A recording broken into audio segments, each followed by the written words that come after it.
कौमी असम्बली के हल्का NA96 में इंतखाबी ज़ाब्ता इखलाक की खिलाफ वर्जी केस चीफ इलेक्शन कमिश्नर की सरबराही में 5 रुकनी बेंच ने समाअत की।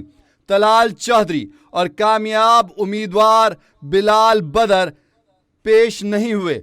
वकील ने बेंच के रूबरू बताया कि हमें 11 बजे का वक्त दिया गया था, कुछ देर में तलाल चौधरी और बिलाल चौधरी पहुंच जाएंगे। इलेक्शन कमीशन ने समाअत कुछ देर के लिए मौखर कर दी। NA185 डीजी खान में ज़ाब्ता इखलाक की खिलाफ वर्जी का केस, जिसकी समाअत की चीफ इलेक्शन कमीशन की सरबराही में 5 रुकनी बेंच ने मुआविन खुसूसी हुज़ैफा रहमान इलेक्शन कमीशन के रूबरू पेश हुए।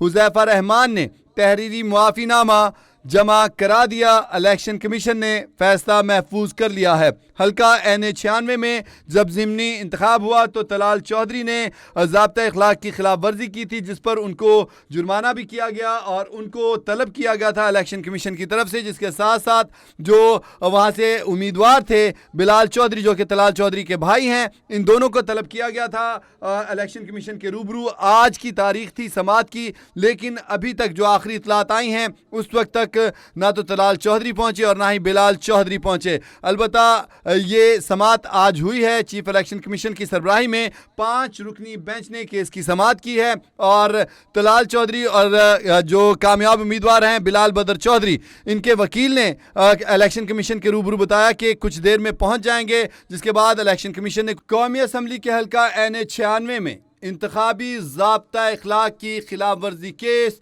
चीफ इलेक्शन कमिश्नर की सरबराही में 5 रुकनी बेंच ने समाअत की। तलाल चौधरी और कामयाब उम्मीदवार बिलाल बदर पेश नहीं हुए। वकील ने बेंच के रूबरू बताया कि हमें 11 बजे का वक्त दिया गया था, कुछ देर में तलाल चौधरी और बिलाल चौधरी पहुंच जाएंगे। इलेक्शन कमीशन ने समाअत कुछ देर के लिए मौखर कर दी।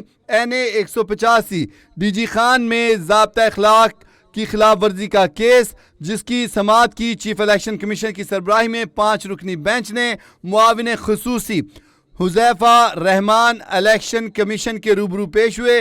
हुज़ैफा रहमान ने तहरीरी मुआफ़ीनामा जमा करा दिया। इलेक्शन कमीशन ने फैसला महफूज कर लिया है। हल्का NA96 में जब ज़िमनी इंतखाब हुआ तो तलाल चौधरी ने